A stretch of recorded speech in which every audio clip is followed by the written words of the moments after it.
This is a really interesting philosophy, solipsism. This has always attracted me, and I have studied so much on solipsism. And this will also, make you a little flabbergasted. It is exciting, and this is a very, very interesting philosophy, solipsism. Now, what is solipsism? Etymologically, the origin of the word solipsism, that is from two Latin words, solus and ipsi. Solus and ipsi. Solus means alone and ipsi means self. Alone self. I am only there. Only myself exists and no other thing exists. And in the self, the most important part, that is my mind. Only my mind does exist and no other minds exist. Nothing else exists. Only and only my mind exists. So this is a very, very strange position of philosophy, and there are so many strong arguments in the favor of solipsism, and so far nobody has refuted solipsism effectively. There are arguments in the favor of solipsism and there are arguments against solipsism, but still solipsism is one of the mystery, one of the secret, one of the very, very strange mode of thinking. Now, solipsism, as I said, it is from two words, solus and ipsi. Solus means self, and solus means only, and ipsi means self. Only self. Only myself. Nothing exists outside. Whatever is there, it is in my mind. So this is an extreme form of idealism, or it is an extreme form of skepticism, that there is nothing outside. Now there are two or three types of solipsism. One is epistemological solipsism, the other is metaphysical or ontological solipsism, and the third is ethical solipsism. Epistemology is the knowledge of knowledge, that where from knowledge comes. Knowledge comes only from my mind. So here it is similar to rationalism. Is the famous saying of Descartes, that I think, therefore I exist. I am, I think, therefore I am. How do I exist? How, Naeem Khan, the speaker, and you people who are listening to me, how do you exist? Because you think, and that's why you exist. If you stop thinking, then you will not exist. And what is death? What is the end of life? The end of life is the end of thinking. That's why solipsism is such a important, useful, beneficial philosophy, that I am what but what I think.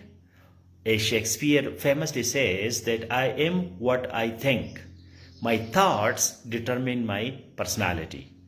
How the world is outside? Is it a beautiful world? It is an ugly world? Are you a pessimist? Are you an optimist? How do you take the world outside? How do you see the same world? For some people, it's a beautiful world. And for other people, it's a very ugly world. It's a very good world. It's a very bad world. If you ask someone that how is this person? And who is this person? So some different people have different definitions and different reactions, different responses. And thing is the same. So objective analysis is not possible. There is no objectivity. There is only subjectivity. Everything is inside our mind. And that's why people, they impose, or they explain, or they request that please work on your thoughts, work on your mind. If your mind is okay, everything will be okay. If your mind is dirty, everything outside will be dirty. If your mind is nice, you have great thoughts, so everything will be great outside. So it means that everything depends on our mind. And this is solipsism. And this is epistemological solipsism, that we cannot know anything, but only we can know through our mind. There is no knowledge possible outside our mind. Our senses, our experiences, these can be deceptive, because our senses, our perception, that may not be correct. So that's why solipsism that prevails, one of the dominant philosophy. Another branch of solipsism, or another type of solipsism, that is ontological or metaphysical solipsism, that nothing exists outside.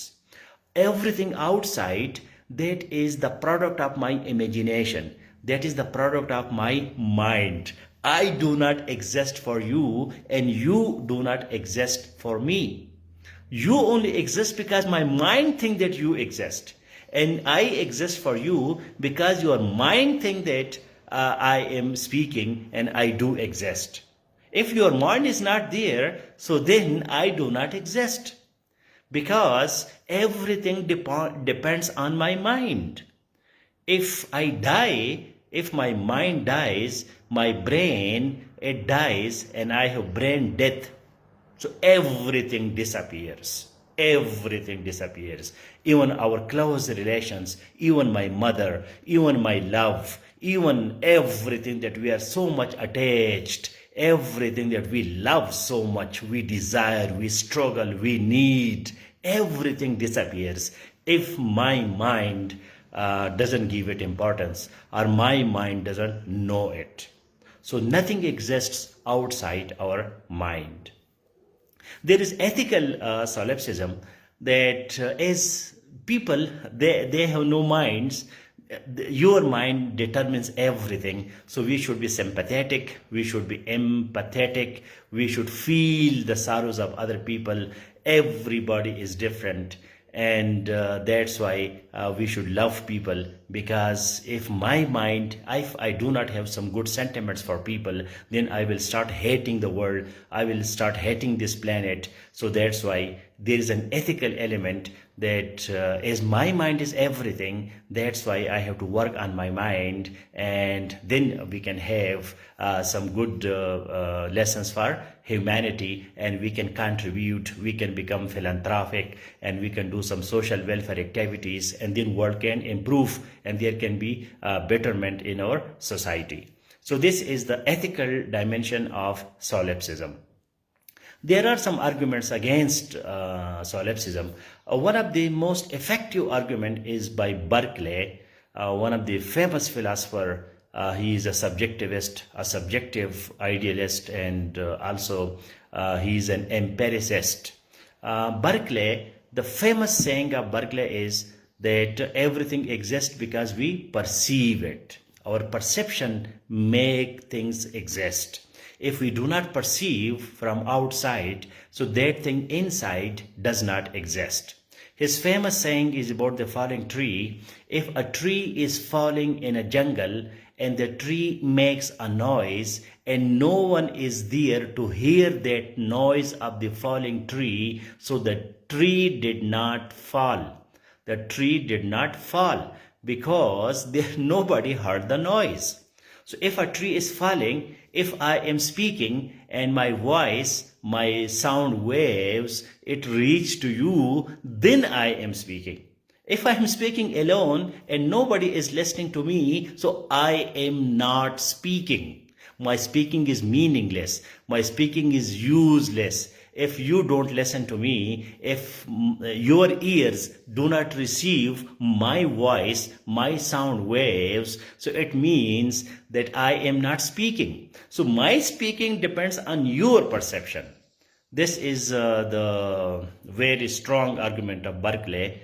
And Berkeley is another interesting philosopher whose arguments have not been refuted. However, Solipsism says that you have your mind and I have my mind. And your mind generates perception and my mind generates my perception. That's why your mind is also important and my mind is also important. What matters, that is mind, that is myself, that is yourself. That is not the process which is in between the two. Some people think that solipsism is an extreme form of egoism, or it is an extreme form of narcissism.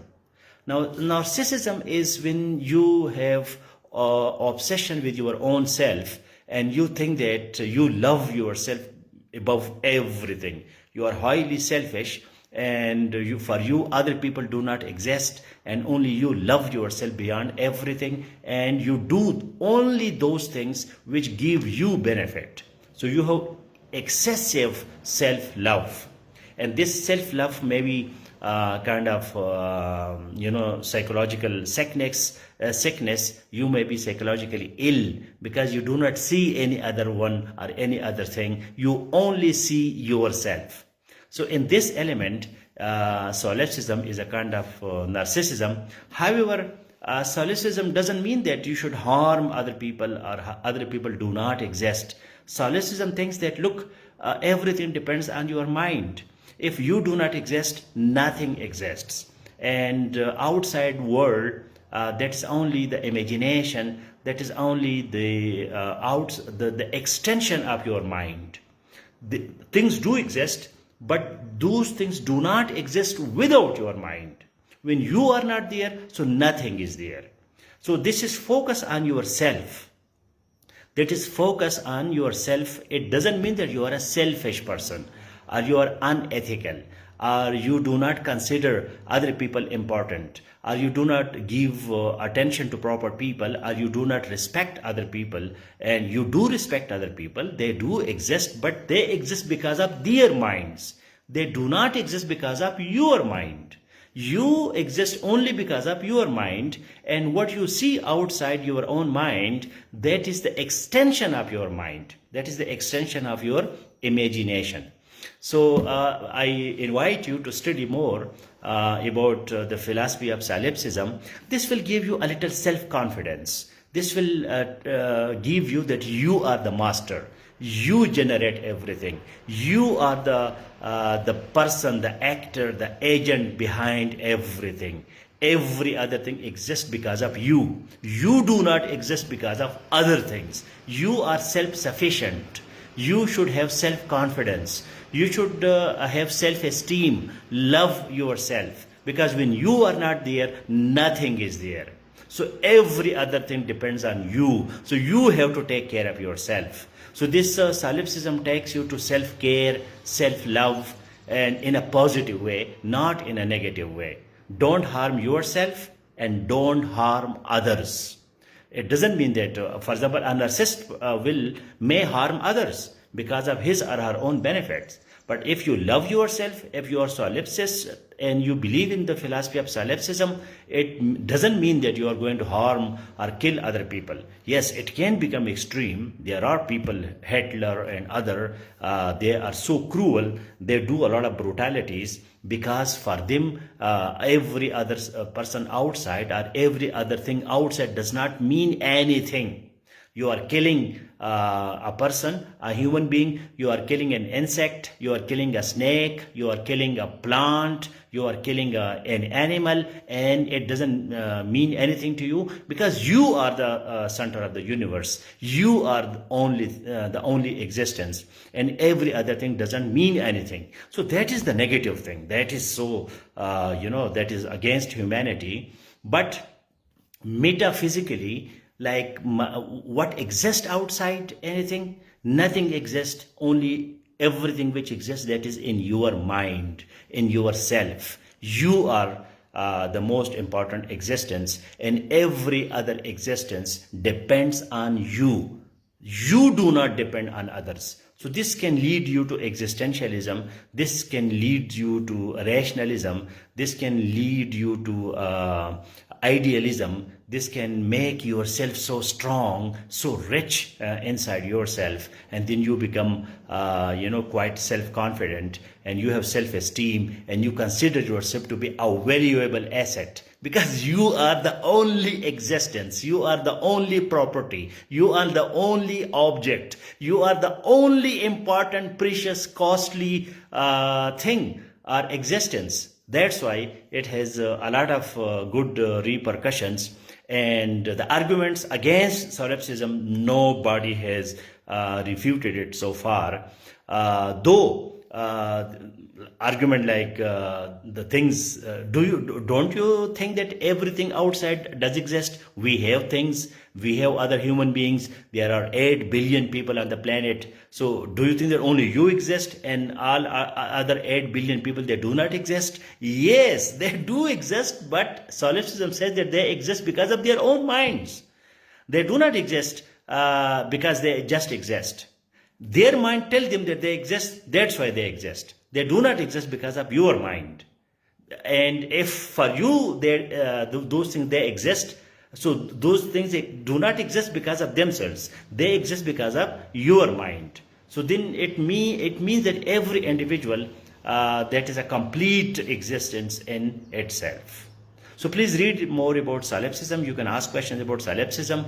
And today one of my students asked me this question. So that's why I wanted to give you some details. Maybe some people, they do not know that there is a word called solipsism. It does exist, and it is a very, very interesting, intriguing, attractive, enticing philosophy, and it can give you a lot of soul searching and a lot of food for thought, and it will make your brain sharp and smart, and then you will be becoming more critical thinker about such strange positions in philosophy. All the best. Take care.